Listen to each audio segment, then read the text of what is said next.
آج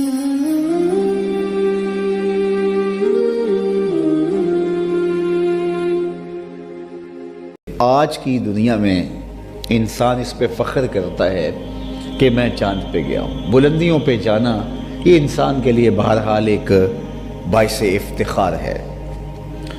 یہ جو چھلانگیں لگاتے ہیں اور اچھلتے ہیں تو اگر کوئی باقیوں کی نسبت تھوڑا سا اونچا اچھل لے تو وہ بھی ناز کرتا ہے کہ میری چھلانگ اونچی ہے، اور جو چھلانگ لمبی لگا لے تو وہ بھی فخر کرتا ہے کہ میری چھلانگ باقیوں کی نسبت سے لمبی ہے۔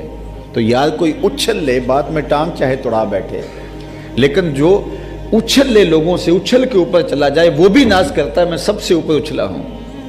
تو پھر انسان کی طبع میں یہ چیز رکھی گئی ہے کہ وہ بلندی کو، چاہے مادی بلندی ہو، چاہے فکری بلندی ہو، چاہے اس کی جو ہے وہ مال و دولت کے اعتبار سے عروج ہو، علم و فہم کے اعتبار سے اس کا عروج ہو، منصبداری کے اعتبار سے اس کی بلندی ہو، اس پر انسان فخر کرتا ہے۔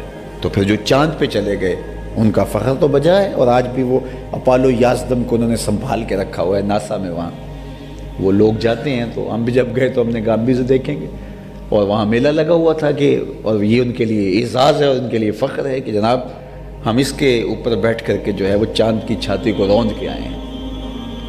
تو وہاں انسانیت کا فخر ایک اعتبار سے سارا فخر سے بلند ہوتا ہے کہ انسان نے جو ہے وہ چاند کی چھاتی کو روندا ہے۔ تو پہلے تو بات میں عرض کیا کہ چاند پہ لوگ جا کے فخر کر رہے ہیں، لیکن یہ چاند میرے حضور کے قدموں میں آیا ہے۔ چاند پر پہنچ جانا حقیقت صحیح، مان لیا چاند پر پہنچ جانا حقیقت صحیح، چاند قدموں میں لانا بڑی بات ہے۔ اور دوسری بات پھر میرے اور آپ کے آقا و مولا وہاں گئے ہیں جہاں انسانی تخیل کی پرواز بھی نہیں ہے۔ اچھا، بات نتیجے کی طرف میں آپ کے سامنے رکھنا چاہتا ہوں کہ اتنی بلندیوں پہ کروڑوں اربوں روپے خرچ کرنے کے بعد جو لوگ چاند پہ گئے ہیں، واپس پلٹ کے آئے تو فخر و مباحات کیا، پوری دنیا پہ دعوتیں کی، ملک و ملک گھومے، دنیا نے ان کو تکریمات دی، استقبالیہ دیے گئے، اعزاز و تکریم، پروٹوکول، بہت کچھ ملا کہ یہ ہیں وہ لوگ جو چاند پہ گئے تھے۔ اچھا، بات یہ ہے کہ چاند پہ گئے اور اربوں روپے خرچ کیے تو وہاں جا کے انسانیت کے لیے کیا لائے؟ یہ کسی ملک کا فخر ہو سکتا ہے کہ وہ چاند پہ گئے، فخر تو ہو سکتا ہے، کسی فرد کا فخر ہو سکتا ہے کہ وہ چاند پہ ہو کر کے آیا ہے، لیکن بات یہ ہے کہ نتیجہ کیا ہے؟ وہ چاند پہ اگر گیا ہے، مان لیا اس کو، وہ انسانیت کے لیے کیا لے کر آیا ہے؟ فخر کرنا کہ میں چاند سے ہو کے آیا ہوں، یہ ایک اور بات ہے۔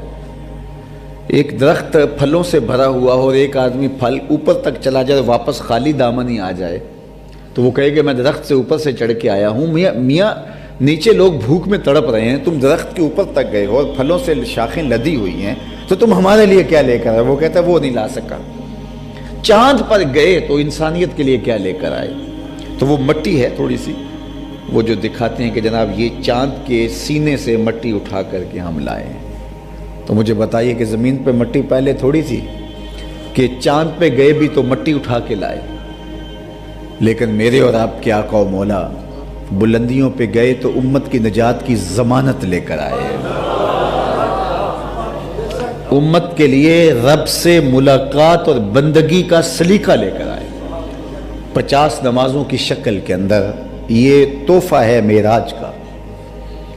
اللہ اکبر۔ سورۃ الفاتحہ، اس کو سبع مثانی اس لیے کہتے ہیں، یہ آیتیں 2 مرتبہ نازل ہوئی ہیں۔ ایک مرتبہ جب حضور گئے تو اس وقت یہ آیتیں لے کر آئے۔ عرش الہی کے نیچے ایک خزانہ خاص ہے، وہاں سے حضور کو تحفے ملے۔ خاص طور پہ بندے کے لیے سب سے بڑا اعزاز بندگی ہے، اور بندگی کا عملی ظہور نماز سے ہوتا ہے۔